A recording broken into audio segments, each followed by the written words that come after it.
एक सबसे बड़ी विशेषता है जिसकी उतनी चर्चा नहीं होती। आज इस ऐतिहासिक विषय पर भी विस्तार से चर्चा करना चाहता हूं। भारत में 10 लाख करोड़ रुपए के टर्नओवर वाले डेयरी सेक्टर की मुख्य कर्ता धर्ता देश की नारी शक्ति है, हमारी माताएं हैं, हमारी बहनें हैं, हमारी बेटियां हैं। देश में धान, गेहूं और गन्ने को भी मिला दें तो भी इन फसलों का टर्नओवर 10 लाख करोड़ रुपए नहीं होता, जबकि 10 लाख करोड़ टर्नओवर वाले डेयरी सेक्टर में 70% काम करने वाली हमारी माताएं, बहनें, बेटियां हैं। भारत के डेयरी सेक्टर की असली रीढ़, असली बैकबोन यही महिला शक्ति है।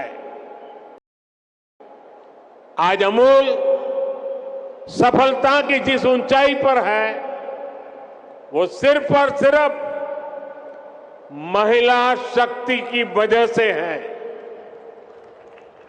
आज जब भारत विमेन लेड डेवलपमेंट के मंत्र के साथ आगे बढ़ रहा है तो भारत के डेयरी सेक्टर की ये सफलता उसके लिए एक बहुत बड़ी प्रेरणा है।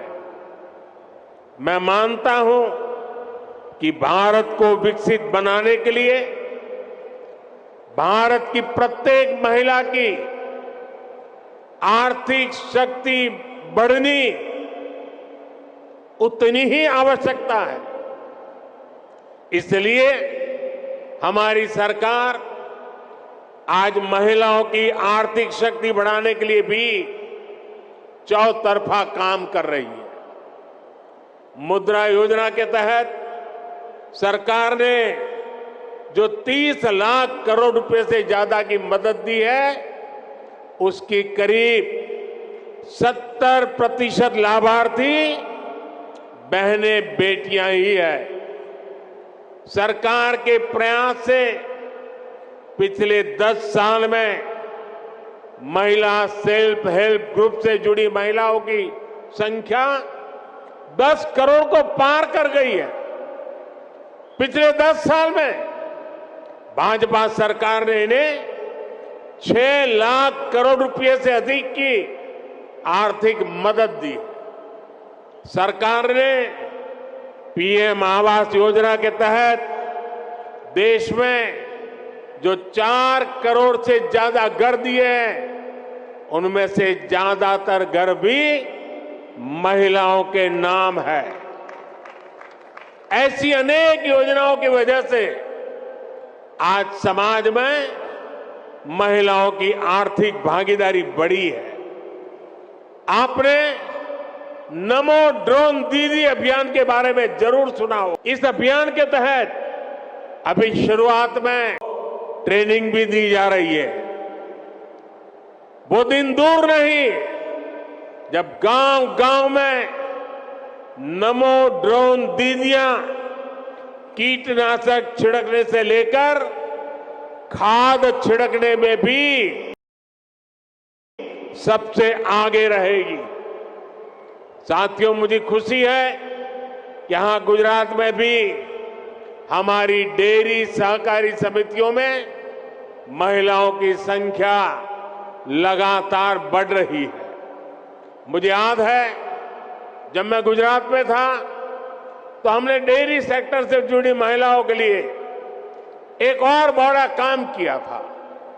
हमने सुनिश्चित किया कि डेयरी का पैसा हमारी बहनों, बेटियों के बैंक खातों में सीधा जमा हो। मैं आज इस भावना को विस्तार देने के लिए भी अमूल की प्रशंसा करूंगा। हर गांव में माइक्रो एटीएम लगने से पशुपालकों को पैसा निकालने के लिए बहुत दूर को रुपए क्रेडिट कार्ड देने भी उसकी भी योजना है। पायलट प्रोजेक्ट के तौर पर पंचमहाल और बनासकांठा में इसकी शुरुआत भी हो चुकी है। भाई और बहनों, गांधी जी कहते थे कि भारत की आत्मा गांवों में बसती है। विकसित भारत के निर्माण के लिए भारत की ग्रामीण अर्थव्यवस्था का सशक्त होना जरूरी है। पहले केंद्र में जो सरकारें रही वो ग्रामीण अर्थव्यवस्था की जरूरतों को टुकड़ों में देखती थी। हम गांव के हर पहलू को प्राथमिकता देते हुए काम को आगे बढ़ा रहे हैं। हमारा फोकस है छोटे किसान का जीवन कैसे बेहतर हो। हमारा फोकस है पशुपालन का दायरा कैसे बढ़े। हमारा फोकस है पशुओं का स्वास्थ्य कैसे बेहतर हो। हमारा फोकस है गांव में पशुपालन के साथ ही मछली पालन और मधुमक्खी पालन को कैसे प्रोत्साहित किया जाए। इसी सोच के साथ हमने पहली बार पशुपालकों और मछली पालकों को भी किसान क्रेडिट कार्ड की सुविधा दी है। हमने किसानों को ऐसे आधुनिक बीज दिए हैं जो जलवायु परिवर्तन का मुकाबला कर सके। भाजपा सरकार राष्ट्रीय गोकुल मिशन जैसे अभियानों के माध्यम से दुधारू पशुओं की नस्ल सुधारने का भी काम कर रही है। लंबे समय तक फुट एंड माउथ डिसीज, मुंह पका और खरपका हमारे पशुओं के लिए बहुत बड़े संकट का कारण रही। इसी बीमारी के कारण हर साल हजारों करोड़ रुपए का नुकसान आप सभी पशुपालकों को होता है। इसकी रोकथाम के लिए केंद्र सरकार ने पूरे देश में एक मुफ्त टीकाकरण अभियान चलाया।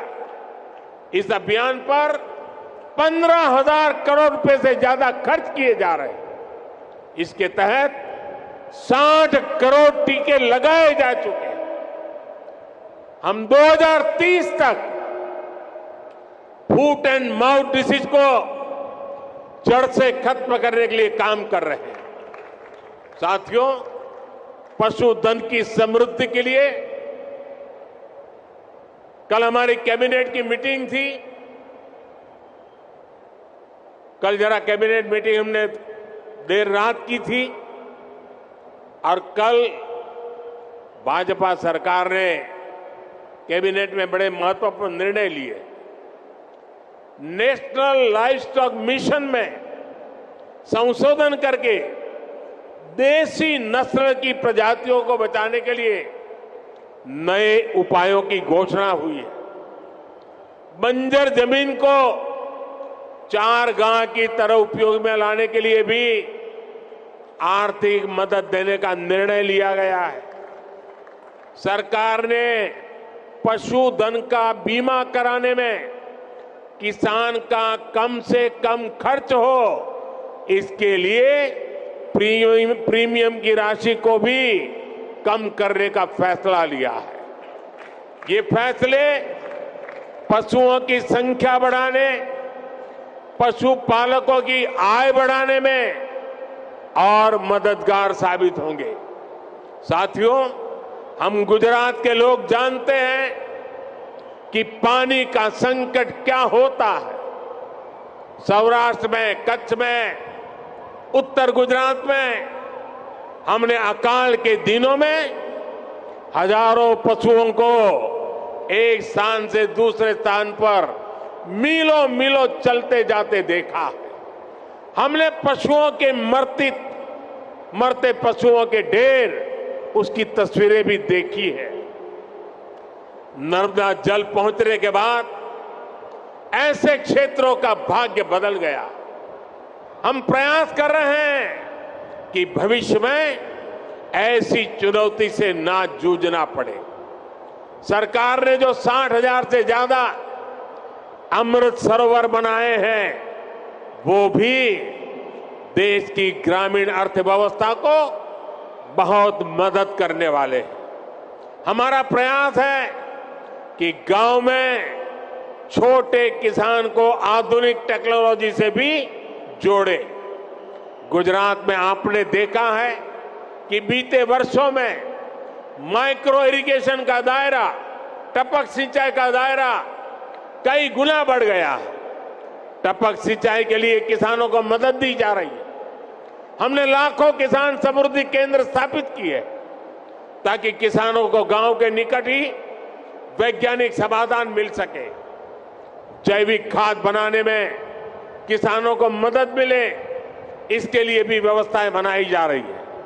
साथियों, हमारी सरकार का जोर अन्नदाता को ऊर्जादाता बनाने के साथ ही उर्वरक दाता बनाने पर भी है। पहली बार हमने केंद्र में अलग से सहकारिता मंत्रालय बनाया है। आज देश के 2 लाख से अधिक गांव में सहकारी समितियों का निर्माण किया जा रहा है। खेती हो, पशुपालन हो, मछली पालन हो, इन सभी सेक्टर्स में ये समितियां बनाई जा रही है। हम तो मेड इन इंडिया यानी मैन्युफैक्चरिंग में भी सहकारी समितियों को प्रोत्साहित कर रहे हैं। उनके लिए टैक्स को भी बहुत कम किया गया। देश में 10,000 किसान उत्पाद संघ यानी एफपीओ बनाए जा रहे हैं, जिनमें से लगभग 8,000 बन भी चुके हैं। ये छोटे किसानों के बड़े संगठन है। ये छोटे किसान को उत्पाद के साथ साथ कृषि उद्यमी और निर्यातक बनाने का मिशन है। आज भाजपा सरकार पैक्स को, एफपीओ को, दूसरी सहकारी समितियों को करोड़ों रुपए की मदद दे रही है। हमने गांवों में खेती से जुड़े इंफ्रास्ट्रक्चर के लिए 1 लाख करोड़ रुपए का फंड भी बनाया। इस योजना का लाभ भी किसानों के सहकारी संगठनों को ही हो रहा है। साथियों, हमारी सरकार पशुपालन से जुड़े इंफ्रास्ट्रक्चर को आधुनिक बनाने पर भी रिकॉर्ड निवेश कर रही है। इसके लिए 30,000 करोड़ रुपए का एक स्पेशल फंड बनाया गया। इसमें डेयरी सहकारी संस्थाओं को ब्याज पर पहले से अधिक छूट का प्रावधान किया गया। सरकार मिल्क प्लांट्स के आधुनिकीकरण पर भी हजारों करोड़ रुपए खर्च कर रही है। इसी योजना के तहत आज साबरकांठा मिल्क यूनियन के 2 बड़े प्रोजेक्ट का उद्घाटन हुआ है। इसमें प्रतिदिन 800 टन पशुओं का चारा बनाने वाला आधुनिक प्लांट भी शामिल है। भाइयों और बहनों, मैं जब विकसित भारत की बात करता हूं तो मेरा विश्वास, सबका प्रयास इस बात पर है। भारत ने अपनी आजादी के 100वें वर्ष यानी 2047 तक विकसित भारत होने का संकल्प लिया है। एक संस्था के तौर पर अमूल के भी तब 75 साल होने वाले। आपको भी आज यहां से नए संकल्प लेकर जाना है।